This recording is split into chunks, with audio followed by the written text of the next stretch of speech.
Hello, ladies and gentlemen. I am Ivan Rodrigues, and it gives me great pleasure to welcome all of you to the Ernst & Young ESG Leadership Dialogues. This is the third in this series focused on the theme Circular Economy, Driving Purpose, and Creating Value. While industrialization has brought with it prosperity and improvement in the quality of life, it has failed to take into consideration the interconnected nature of our world. Our consumption patterns have contributed greatly to the exhaustion of natural resources through systematic generation of waste. Currently, humanity, all 7.8 billion of us, produces around 2 billion tons of waste every year, representing around 256 kilograms per person. Over the past 5 decades, the global population has doubled and extraction of natural resources has tripled. If present trends continue, by 2060, global resource use will more than double again and greenhouse gas emissions will rise by 43%. Almost all our existing processes are linear in nature.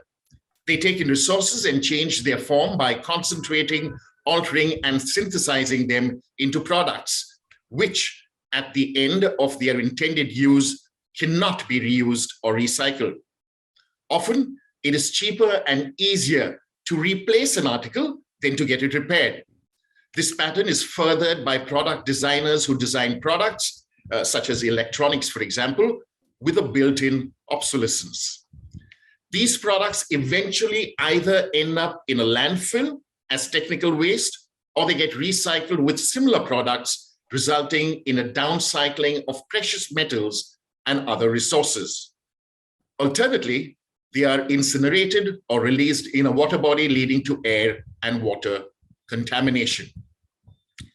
Building products in isolation without considering their environmental impacts is clearly a short-term approach that is resulting in material scarcity on the one hand and excessive waste creation on the other. A new framework must be set in place, one that considers the environmental impact of corporate action. The Circular Economy, Driving Purpose, and Creating Value Roundtable features a panel of renowned business leaders from different sectors who will shed light on how companies can identify and build the action plan for a circular economy. It is our belief that the words of wisdom from the respected members of this roundtable will help many peers to rethink and rework their strategy going forward. Some key discussion points that this panel will focus on include: how could circular strategies align with and advance our organizational vision and strategy? Which circular models could generate reciprocal value and incentive for our customers and our business? Have we identified existing and new potential partners who might share our sustainability objectives and have a similar risk tolerance for new ideas? What metrics and tools will we use to measure our progress? How will we define success internally? And are there relevant external recognition goals that we should aspire to emulate? So, without further ado, let me welcome the members of this roundtable. Masood Malik, Managing Director at Ramki Enviro. Rahul Podar, Managing Director at the Shakti Plastic Industries. And Vilma Rodrigues, Founder and Chief Executive Officer at Sahas Zero Waste. This roundtable will be moderated by Chaitanya Kalia, Partner, National Leader, Climate Change and Sustainability Services, Ernst & Young, India. Chaitanya, over to you. Thanks, Ivan. Thank you so much. And once again, a hearty welcome to all the panelists. Welcome, Vilma, Masood, and Rahul. And it's really pleasure to talk to you once again through this panel, though we have been connected otherwise on this important topic of circularity or circular economy. And I really want to take a moment to, kind of recognize the contribution all of you has made to this circular economy. And if you look back, someone like me who has been working in this area in last 4 to 5 years, the tremendous growth and the contribution that you have made is overwhelming. So, with this thought process, I'll start this panel discussion. What I'm going to do is ask, one question to each. I'll start with Wilma and followed by Masood and Rahul. But thereafter, we will have some interesting discussion trying to answer some of the challenges that we are facing. Most importantly, if we can pass on some messages to the audience based on your experience and how we can propagate this overall, waste management, circular economy, how overall creating long-term value. That is the thought process, and I'm really looking forward to an interesting discussion. So starting, Wilma, with you, I know you have been so passionate about it since I know you worked quite a lot in this space, working at the ground level and helping organizations, starting with so much of, meeting their initially regulatory requirement. So I just want to start with a very fundamental basic question. What was your experience when you started this exercise initially, and then, the plastic waste management rule came, and, then the overall thought process of the organization, changed? But is it still only a compliance, or they are looking, this is as an opportunity to create value in the long term? Yeah, thanks.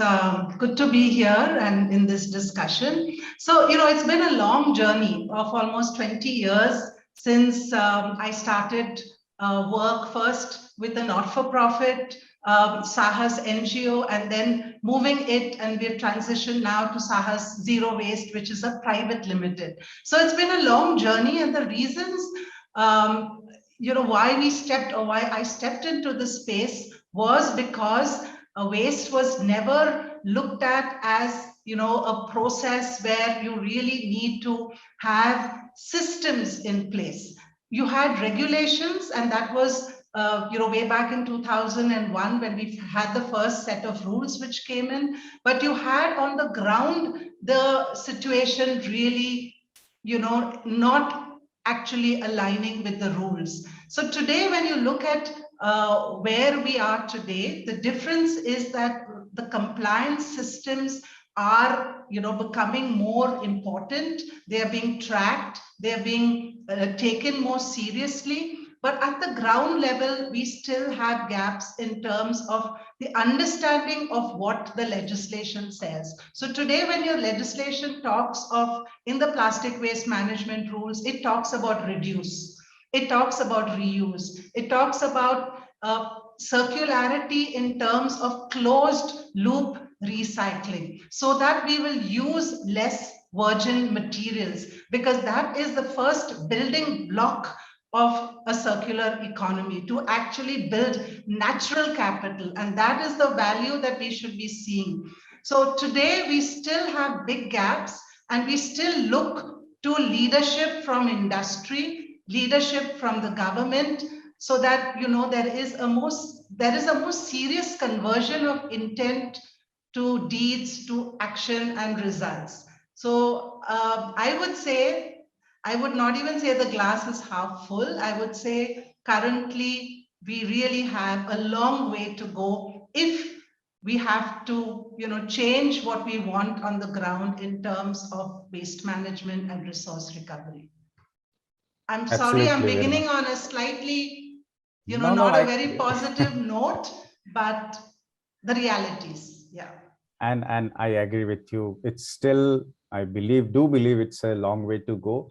Several things are happening, but it's the amount of waste that we generate is humongous, and managing that in totality, end to end, still we have a long way to go.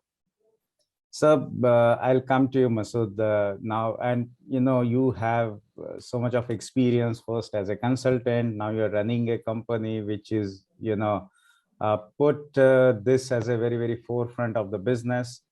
What is your experience, in the sense that if you want to get a point to the audience saying that this is waste management business can be run professionally, it can be a profitable business. It can be looked at like any other with all the elements of, let me put it, strategy, and then the raising capital and making money out of it.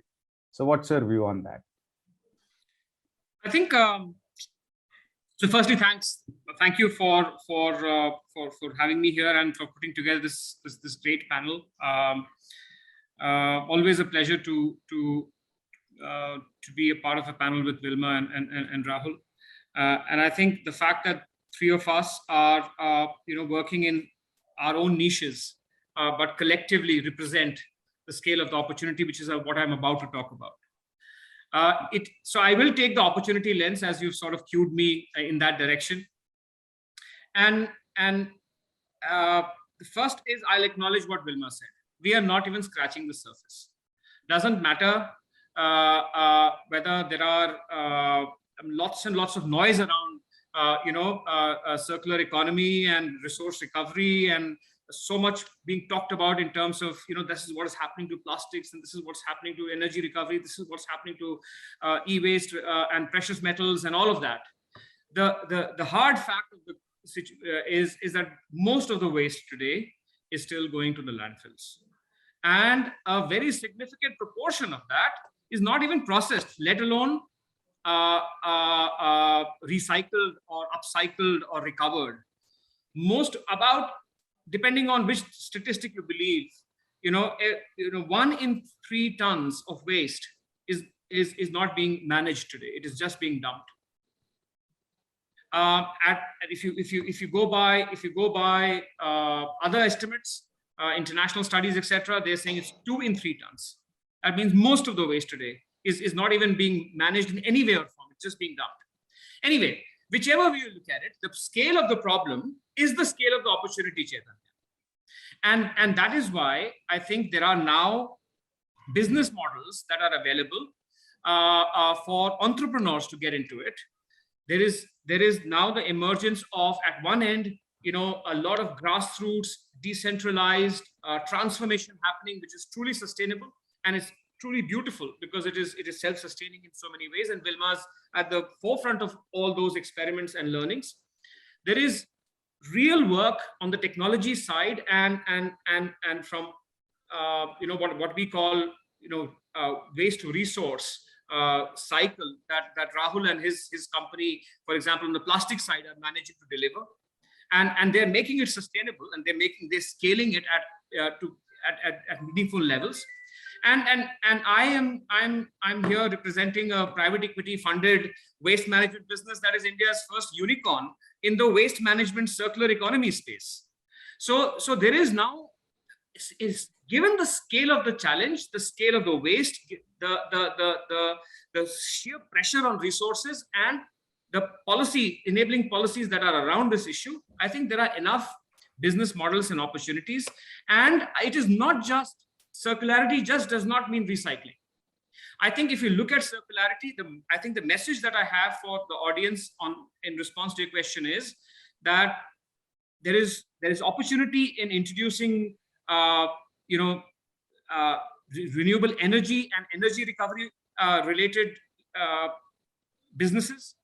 There is monetization opportunity in actually sharing, co-owning, co-using resources, and that in itself is a critical element of circular economy. Obviously, the recycling, the upcycling, the reuse, those assets which are currently embedded in the waste, that is a significant opportunity. And then the whole life extension opportunity, which is repair, maintain, and extend the life of resources or materials. I think that in itself is a fourth opportunity. Collectively, Chaitanya, this is a $500 billion opportunity. And today, all of us put together and the other 20 other companies which are active in this particular space are not even scratching the surface of it. This is my message to the audience. We need, 10 Vilmas and 20 Rahuls and a few more of Ramkis around in order to even make a dent. But the opportunity is there, and I think it's up to us to respond. Excellent. I mean, $500 billion opportunity, indeed it's to be very, very big. And if you're saying we're scratching the surface, which is a long way to go, definitely. And so Rahul, your organization is, very much involved in that and involved in upcycling of the product. When we say, waste, so is it really a waste? We all know it is not. But, at what price point you start some of those things? And when you upcycle, are your customers and clients are recognizing that as an environment friendly product? What are the challenges around that? Is it as a, kind of a business that everyone should look for? What are your views on that? First of all, I would like to thank Unsing Young to bring us on board together and give us this opportunity to speak on the subject. Yes, you are absolutely right, sir. Since we are in this line since 52 years, there is a movement what happened in last 52 years, and in last 3-4 years we see a lot of movements related to waste management and circular economy and the Swachh Bharat Abhiyan. There's a lot of involvement of brand owners, municipal bodies, government bodies into this, into policy making and all. So one of the core subject is circular economy, where the main focus is today, where like Masood ji said, Roderick Vilma said that waste is not processed today. 1/3 of or half of the waste is going to landfill. This is because there is no end use such, and we are not getting a good value out of it today. So through this circular economy process, when we convert waste into value or some valuable materials which can be consumed by consumers or which can be used at industrial level, then there will be a movement, there will be a circular economy where there will be a value created from waste, and where we will find change in the behavior in the people, where they will actually dispose the waste in a proper way and channelize it to in a proper manner, where it goes to a recycler and then it gets converted into a valuable product. So today the main challenge is that the waste is not segregated, and that is the reason it is a challenge in recycling industries for recyclers like us and others.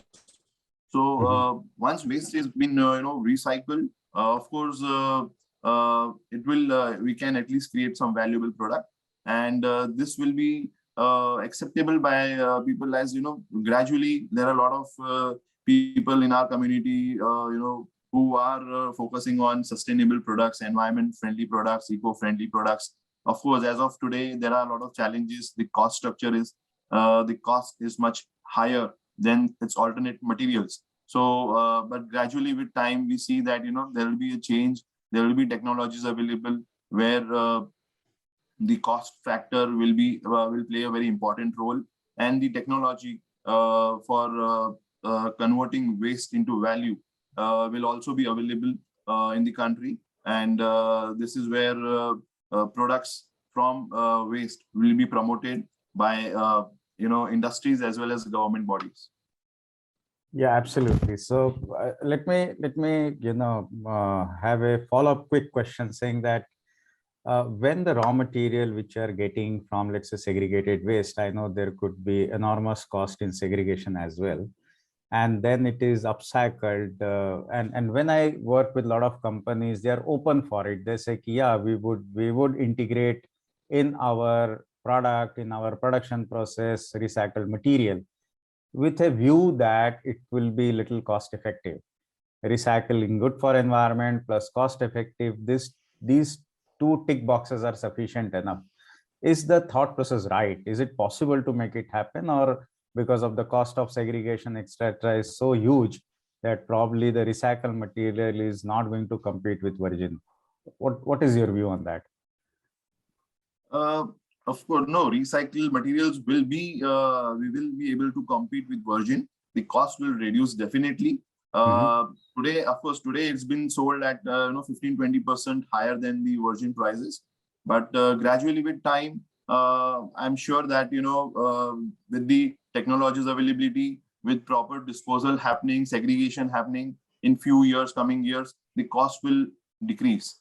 And as of today, there are very few recyclers who are actually, processing high-end recyclable materials. And that is also one of the reasons why prices are little on a higher side. But gradually, everything needs time. It is not overnight. We know that, there is a movement now, and with time, things will evolve. And we have to, be patient and work accordingly and gradually increase the capacities and the system. So I think it's more 4-5 years down the line, we'll see that, the cost of recyclables are less compared to virgin, and it will be economically viable, definitely. Great. Thanks. Chaitanya, could I come in with a couple of comments just to follow up on what Rahul said? Yes, absolutely. The debate we have every day and amongst our community. I think the issue of it becoming mainstream, that's what your question is. When is this going to stop being thought of as a good thing to do? One of the good karma initiatives that a company has, CSR, a little bit of recycling on the side. When is it going to be mainstream? Absolutely, make business and right up front. Yes. Yeah, and I think the real aspects that, and I'm sure Vilma and Rahul will resonate with what I'm about to say. I think there are 4 factors. Very quickly, the first one is scale. Any kind of recycling, upcycling, resource recovery cannot happen at very small scales and become economically viable. There needs to be aggregation at scale, because that is what the unit economics, that's where the unit economics work out. That's where you have the ability to compete with the virgin guys. Yeah. Second, I think it's extremely important, the source segregation aspect that we keep talking about, which is the huge sort of indirect cost that the recyclers have to deal with. I think the social inclusion aspect, the community participation aspect, that those are levers that are still underutilized in this country by a huge margin. The moment we have community participation and social inclusion in the front end of the waste collection business, source segregation will happen. There are enough examples. Wilma's a pioneer in this space. And once you get that working, and it's no longer a good case study from one small city there, one small town there, when you have large mega cities, and this becoming a campaign like, no crackers in Diwali kind of campaign that the whole country resonated with eventually, I think you will see recycling get enabled. Third is technology. I think one of the ways that you bring down the cost of segregation is by bringing in technology. And I think the cost of that technology is coming down dramatically. Now there are both on the optical sensors and IoT side, the machine learning and AI side, and in terms of the equipment side, the hardware side, there is enough innovation happening in country to bring down the cost of primary processing of materials. The final enabler in my submission would be a market-based instrument of some sort. The fact is today, most developing economies, there is no incremental willingness to pay for a recycled product. We want a recycled product and the good karma that it comes with, but I won't pay 10 rupees more for it. Most Indians won't today. And I understand why. Yeah. But the fact is, the indirect cost of not recycling is not being captured. So unless our economics at the macro level, at the city level, or at the state level, at the national level, take into cost the cost of landfilling and dumping, and the resource impact of that, and the environmental cost of that, if that is not somehow shadow priced in the product cost by way of a landfill tax, for example, which is a very simple enabler that we have seen all over the world work beautifully to give a real push to recycling. A landfill tax or something equivalent, I think a direct or an indirect market-based instrument, I think will give a real boost to mainstreaming of recycling. I'll stop here, and I'm keen to hear what Vilma would say. So I'll come to Vilma for one moment. One very, very important. Just hold on your thought, Masood. I just want you to elaborate one point for the audience. What do you mean by this, market-based mechanism or market forces should be integrated?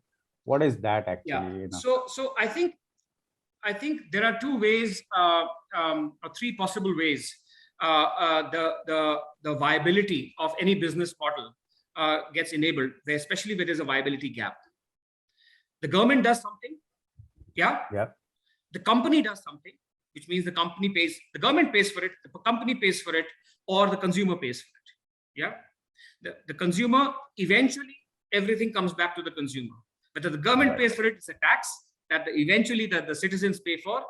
A company pays for it, actually it will recover it directly or indirectly from the consumer, or the consumer pays for it directly by way of a higher price.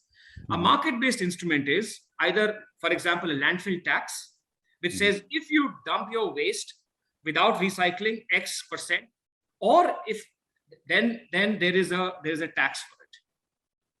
Right. Or if a company pays for it, what is that? The EPR. EPR is a company paying for it. Unless you put in X% of recycled material in your packaging, you will be fined. Right. Yeah. So that is a tax that a company is bearing. And, or, like in Scandinavia, you have an option of, two different pens. Okay. This one has 50% recycled content. This one has 100% recycled content. Yeah, it's true. Most of the products will have some recycled content.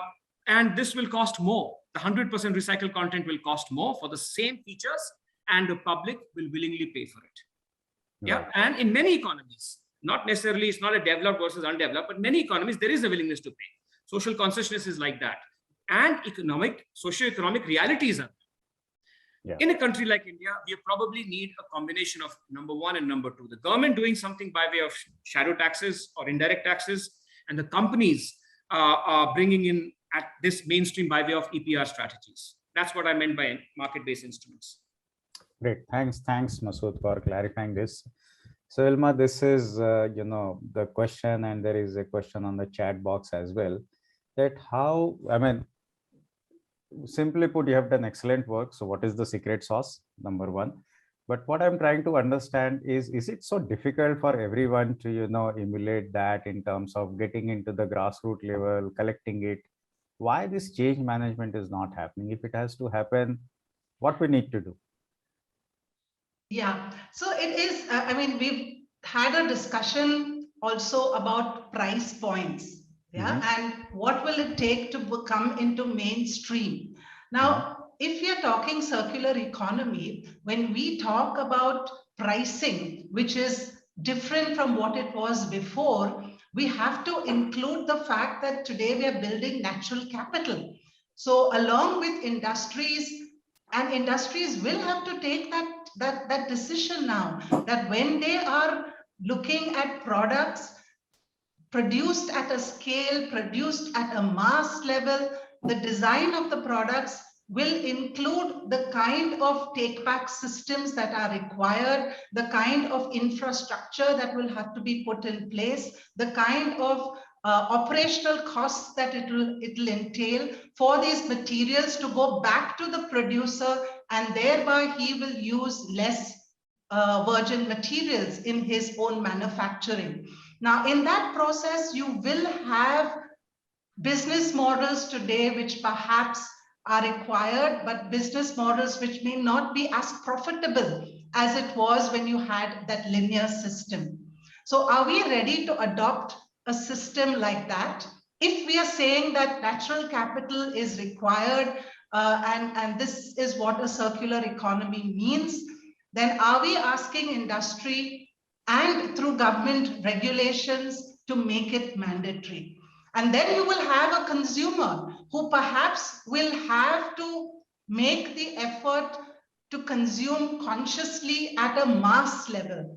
And that will happen practically, I would say, automatically when you have the communication, when you have the system in place, when products are priced, taking into account all the other aspects of giving back to nature. So automatically, if plastic was priced at a price, where you taking into account the reverse logistics, you're taking into account that this plastic will go back to a manufacturer, and that price point is going to reduce our consumption, then that is good for us.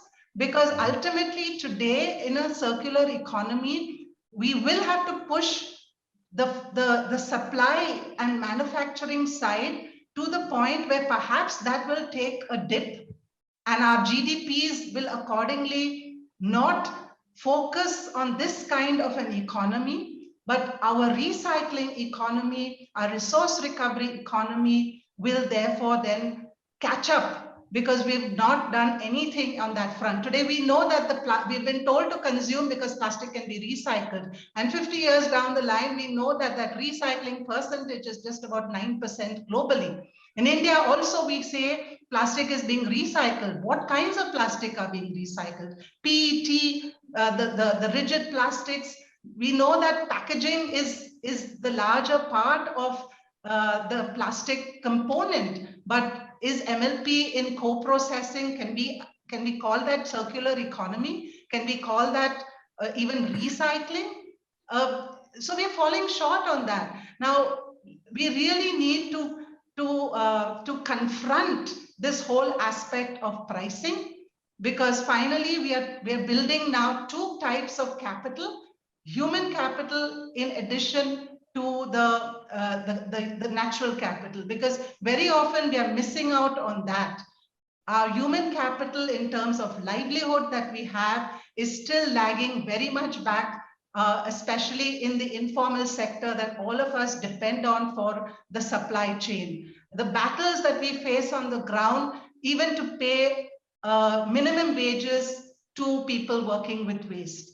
And we've seen that the inequality report is just out this week, the global inequality report, and we've seen that from the national income, 60% of it goes to 10% of our population. Yeah, so we need to address both of this. It's going to be tough, but are we ready to bite this bullet? Not just with words of circular economy, which sound very great, but definitely seeing that this is being converted on the ground with business models which definitely reflect, and we are happy to report back what we've been able to do on the ground, and we are happy to even be able to expand and come into a mainstream situation. I think many of our businesses are ready for that if there is the industry and the government willing to accept what they need to work on the ground with. Right. Thank you so much, Vilma. And that raises a very another important question, and any of you can, answer that. It's like probably era of partnership. Everything cannot be done by the organization on their own. So on the one side, we have unique situation of let me call them, rack picker, who are very important component of your, so to say, value chain. At the same time, there are many intermediaries who are, working on that. So what is working in this space? What kind of partnership, what kind of alliances? We talked about technology, we talked about people at the grassroots level, we talked about some of the companies who are probably more mature to accept, the upscale product. How to create that vibrant business, kind of an ecosystem where this 4%, 9% of recycling business, goes up to 20%, 30%, I don't know where. So any of you know, all of you have experience in this area. I'll take this. Yeah, sure. Yes, basically, like there's a just in chat box, there's a suggestion that, why not ministry comes up with a, ministry on waste management. Why there is, this to promote this type of models, business models. This is something which is already adopted in a lot of countries globally, where there is a ministry for waste management. And that is how, ministry focuses on the waste management challenges, issues, problems. Like Masood said before, that there are a lot of challenges, and that's where there are a lot of opportunities also. So this is where, we should, government should focus, where they should at least create a ministry or a, team who handles this waste management challenges and issues. How to scale it up, how to scale this business, how to scale the different models related to waste management. What are the challenges on the ground level? What is required by stakeholders, recyclers, waste collectors, plastic processors. So, and each of the issues can be addressed, and there should be a incentivized model or whatever, there are several things what we can tell on this platform, but it is all the things are can be discussed collectively, and then we can come up to a good conclusions, which is good for the industry and good for the people also, where we can scale up this recycling and waste management operations in the country, where we find that 8-9%, 10% of organized recycling or authorized recycling has been done. And the main challenge goes with multi-layers, which are actually difficult to recycle.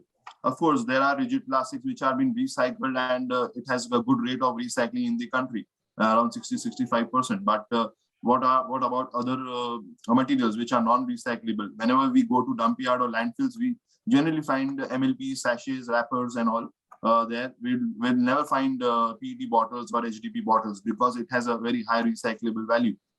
So we need to focus on the challenges, what is actually there on the ground, and resolve this things. We as a stakeholders are, we all said that we need 20 Rahuls and 20 Wilma and for a lot of Ramkis, right? But even that will be because when there is a policy, when there is a support system involved from the government, a push system involved, that is very, very important. We as an individual have all companies have their own limitations to work to scale up their business operations. But we need a push from the government side, and I think this is a good suggestion where there should be some body who can monitor, who can manage, who can collect, who can bring all the stakeholders together and then work in a proper way. So this is how we can scale up the operations and scale up this business in different verticals of waste management. So waste management is not only about plastics, it's about a lot of different commodities, rubber, paper, plastic, glass. So everything can be channelized in a proper way. Right, absolutely. And I believe, Masood, you are into this business and you're trying to look at multiple, probably Rahul, you also. So why it is not happening, or it is happening but taking time? What are the constraints? I'll just very quickly answer the partnership questions that you had asked. And I think that is a huge enabler that is under leveraged today. We at Ramki, we are pivoting to a hub and spoke model in every segment. We do all segments of recycling, every commodity, and we are pivoting to hub and spoke in practically every segment, which basically means that whether it is, especially on the, we're very proud. We have out of the 20-something thousand people that we employ, over 12,000 of them are so-called former rag pickers. Yeah, so it's a beginning. It's not a. It's still a sizable number, and a sizable number of individuals who are now so-called in the mainstream. But the fact still remains that in addition to those, through the thousands of drivers who are in our primary collection schemes, we call them Swachh Autos, they are former rag pickers. Through all the workers who are in our MRFs across those cities where we are operating, they are so-called former rag pickers. So social inclusion, and not just in terms of rag pickers, which is one dimension. If you ever go to Chennai and go to Manali, please look at the waste collection system in Manali today. It is 100% women-run system, right from the CEO all the way to the truck drivers. They're all women. It was an experiment that we did. It has turned out to be hugely successful. It's the best performing primary collection zone that we have in the country today, out of 24 cities where we are operating. There's now a transgender inclusion program in Chennai itself. So I think partnerships of with the informal or the marginalized sections of the society or the disadvantaged sections of society is one opportunity which makes good business sense. I'm telling you, the productivity that we are getting wherever we have true inclusion happening is great. The second is, I think, on this whole startup ecosystem. It is such a huge enabler. So instead of trying to do all the R&D ourselves or the technology development ourselves, we are partnering with so many technology. Actually, we're incubating so many startups, because again, I don't think one company can sort of respond to this challenge or this opportunity. So you need partners, and you need partners. And finally, I think there is the value chain today from, if you go for example, from bottle to bottle, which is the example that Rahul was mentioning to, for rigid plastics, PET to PET, or you go into the more difficult, which is, recycling MLP. Doesn't matter which segment you pick up, whether it's e-waste, whether it is construction and demolition recycling, whether it is any other kind of upcycling or resource recovery. The steps required for you to have the maximum upcycling, the right kind of recycling, has 4 or 5 different players involvement, and having all of that in-house doesn't make sense anymore. I suspect that we will see more and more Uberization of the collection and transport, and Uberization of some of the recycling value ends with in a hub and spoke model. This will be the more sustainable model that I suspect will emerge. Yeah, thanks. Yeah. If I could just add on the partnership as one important partner that we need to have in all of our businesses, and that is the partnership with industry. Because as producers of different types of waste, I think industry needs to they don't need to do this by themselves, but by partnering with organizations like us, they will need to therefore be accountable to the waste that they generate at the post-consumer points. So partnership can be around, and today we don't have such partnerships around refill and reduce, so that, in supermarkets, in critical points, people can come and actually take refills instead of generating more plastic. So industry partnership, both from, a reverse logistics collection point back to their own manufacturing bases, versus also the kind of recycling that we need, infrastructure that we need, and the monitoring. So today you see industry not willing to monitor because it does take efforts from their side, but they will need to monitor to make sure that the partnerships that they forge with organizations working with waste are the right partners, and the partners in waste management are also complying with all the environmental and the social aspects. Today, these partnerships are very loose. They are not well defined. There are very few KPIs around it. And there is everyone happy with that situation because nobody's asking the difficult questions. So government has that role to play in monitoring for sure, implementing the regulations, but industry and organizations, private sector organizations like us need to partner to bring alive those regulations on the ground.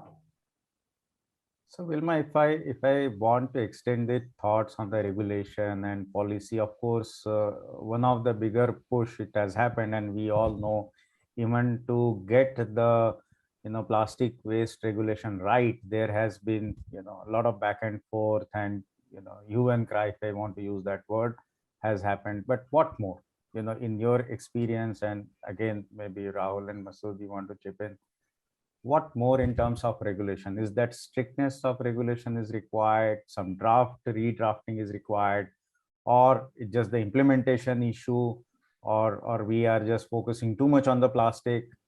We should be looking more from, let's say, how we can increase the recycling percent. Is that the better way of addressing the problem? What are your views? So Wilma, what do you say? I believe that we are focusing too much on plastic. We definitely need to look at, I mean, today when you look at textiles, textiles is also largely plastic. It's polymers, and somewhere they seem to be escaping. The big brands putting out all the fashion, for consumption is not held accountable. So definitely we need all products to come into the ambit of accountability. Regulations, we already have enough of regulations, but we see tremendous pushback from industry, because as I said, the accountability is just something that is not very that is not very perhaps encouraging, or not something in their immediate excitement in terms of what they want to do. So I would say we have enough of industry attention on the problem, but we now need industry to definitely take it more seriously. And it cannot be the consumer, because the consumer is so scattered. So the change, of course, can come slowly through the consumer, but we don't have that luxury of time. We are really running out of time with not just plastic, but all kinds of waste being burned, being put out into our environment. So when we don't have that luxury of time, we need government and industry to come together, government playing that regulatory role, but industry showing leadership. And when we talk today about value, are we talking about value to shareholders, or are we talking about value to people and planet? When we talk about triple bottom line today, we still put profits much, much higher than people and planet. So maybe we need to reverse it and make that hierarchy of people and planet above profits. And that's where value to these stakeholders rather than to our shareholders come. I know that is not very easy to push, but if we really want this to happen, that this is a commitment that we have to make. No, take your point. I would like to, Yeah, I would like to add on what Vilma said. Yes, the problem is not just only plastics. There are a lot of other things what we need to focus now, what is very important. Like when we talk about legacy waste or dump waste, there is just 6 to 7% plastics in that. Apart from that, there is all other materials, which like textiles, glass, rubber, metal, lots more. So C&D waste. So of course, all the commodities have equal important factors, and every material, all the materials needs to be addressed in a proper way. There should be a policy, there should be a system of converting, of disposing of each of the grades in a proper way, and that's where we will get all the value of all the materials. And this is something which is very important, where all the stakeholders, industries should come forward, not just discussing the problems, but also with the solutions and the models, business models, who are actually generating a part of generation of this waste. And they should come forward working on this, that yes, we do generate this type of materials, we have these obligations, and we have the solutions also with that. So problems are there, but solutions should also be there, that these are the solutions, and this is how we can be sustainable, this is how we have the solution, and we are ready to promote this, support this, invest in this model. And this is where I think things will things will come on the ground level, and stakeholders and recyclers like us will get support, working with industries, brand owners, hand in hand, where there will be compliance, there will be scalability. Like Malik said that plastics is not a small problem, it is a mass problem, and it should be addressed in that way. We are not talking about just a small town or village or gram panchayat. It's pan India, and it's huge pile up of waste already there, and generation of waste every day. So we need to address both the things together. It's the high time now. So we need industries, we need government to come forward and work together with them. Great.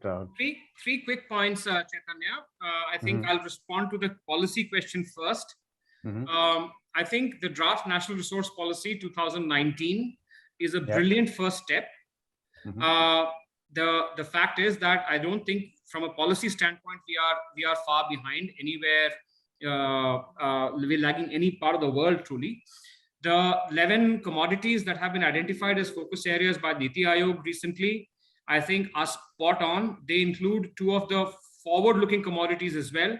I mean, it's brilliant to see a list where you have lithium-ion batteries and solar panels as a focus area, but also at the same time, you have agricultural waste, as a focus area. Because these are two Indias, and they are both equally real, and there is enough by way of the challenge as well as the opportunity in both these spaces. So I think that is let me tell you, our business model, Ramki's business model, is blindly following this policy. Each of the 11, there is massive investment that we are doing. We are believing in the policy. We are believing in the fact that the government is creating will create an enabling environment. And even in some cases, for example, ELV, ELV was announced only a couple of months back. The policy was announced a couple of months back. We had started developing our pan-India network for ELV recycling even ahead of the policy. So I think entrepreneurs today should believe in the direction that this whole sector is taking. And even if a specific enabler is not there, a specific policy or a detail is missing, believe in the fact that environmental regulations will only move in one direction. Policies will only move in one direction. Capital, the second point is on capital. I think availability of capital, there are no new avenues for capital, and availability of capital at different cost points that were not available in this space yesterday. I mean, there was a time when funding anything in waste management, big no-no. Yeah, try getting a bank involved, impossible. And I can see from Rahul's smile, he's tried it and he knows what I'm talking about. But things are changing on the capital side as well. Access to capital is the second, is where I think more than policy, where work needs to be done. If access to capital is available for decentralized models as well as for centralized models, because there's no one solution that is fit for India. There are many solutions. If access to capital is enabled, both private as well as state capital, I think that will be a huge enabler. And the last point that I would want to make is innovation support. I think there's a lot happening organically, but if on the policy side, there can be a more concerted, holistic policy around supporting innovation for the circular economy, and taking that literally, at village and district level, at one type of solutions coming out and innovations coming out, and then mega scale, big scale problems getting solved, out of the big, transformation hubs that the government has set up in many other in many parts of the country. If such a program comes up, I believe that we will be able to surmount some of the scale challenges and the implementation challenges that I think Rahul and Wilma have talked about. Very, very interesting. And kind of we are running out of time. We have another, let's say 6 minutes. So, I'm just going to ask a question, very short, probably have time to give a very short answer. As an industry, what is your outlook for, let's say, 3 to 5 years? Not very short term, but 3 to 5 years reasonably, as a professional working. Where you would like to see this, industry going? So your quick views on that. Should I go first? Yeah, sure. Wilma. Yeah. So currently we are managing about 100 tons of waste per day, and we have managed and we have attained 96% landfill diversion from all the waste that we have that we manage. What we would like now to see, not just landfill diversion, but resource recovery. And for that, we will need to have proper recycling, proper reduce, reuse, repair systems in place, so that it's not only about landfill diversion, but in true circular economy, put back materials to nature. So that is what we are planning for the next 5 years. Thanks, Wilma. Yeah, Rahul. So when you talk about Shakti Plastics and about recycling, so we are in this field since 52 years, and we were doing 20 tons a day 3 years back. Today we are handling around 500 tons a day of recycling of plastic waste. So in 3 years the figures have drastically grown, and coming next 3 years, 4 years, if you talk about the way forward, we think that, point number one, we would like to start something which is on circular economy, where we scale up our production as well as focus on the quality, where we can work with brand owners for, working on the circular economy and scale up the value of the waste, what we are actually converting. So that is where people focus more on the volume. But now the time is that whatever we produce, it should be a high-end materials where it can be consumed in products where it can be reused, like bottle to bottle, bumper to bumper, battery to battery. So, where we can create more value in our own products. So this is what we are focused on, and this is, I think, which is need of the hour, where we need to focus more on the quality side, also equally important. Yeah, absolutely. So your lookout for 3 to 5 years. Yeah, I think three major goals. We've set a very ambitious target or a goal for ourselves to set up at scale sustainability solutions for emerging economies, not just in India, but in all of the emerging economies where we have an interest to be in. From a scale standpoint, I think we are at maybe about 7 million tons globally today per annum. And we see this growing exponentially because, frankly, we are just scratching the surface. The description of Ramki Enviro today is that of a 25-year-old startup. It's 25 years old. It has a legacy. It has a history. But today, it's a new company. It's a new sector, and it's a startup. That's how we are thinking. That's how we are operating.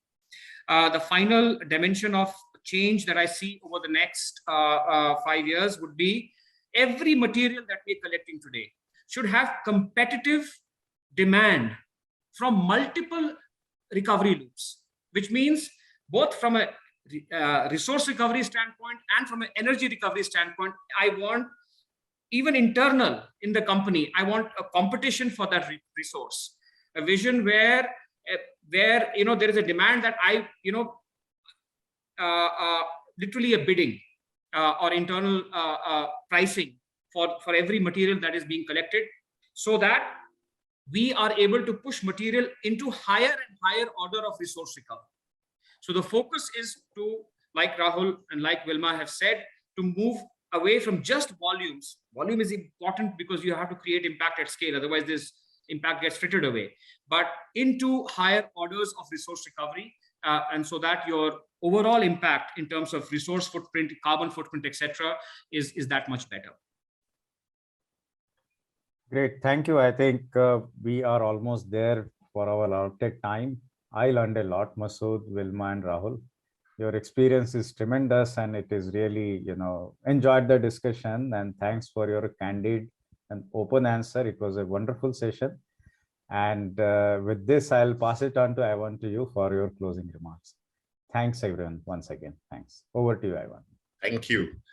Well, that brings us to the end of the roundtable titled Circular Economy, Driving Purpose and Creating Value, this being the third in the series of the Ernst & Young ESG Leadership Dialogues. I would like to take this opportunity to thank Wilma Rodrigues, Rahul Podar, and Masood Malik for taking time off from their busy schedules and joining us at this discussion. It was great to listen and learn from these bright minds and influential leaders who shared relevant insights with the sole objective of collectively achieving sustainability. We wish you and your respective organizations the very best going forward. I am sure we are leaving with quite a few actionable and implementable takeaways. Last but not least, I would like to thank Chaitanya for doing a fantastic job of moderating this roundtable. On behalf of ETH, this is Ivan Rodrigues signing off. Thank you for joining us. Have a good day. Stay safe. Thank you all. Bye.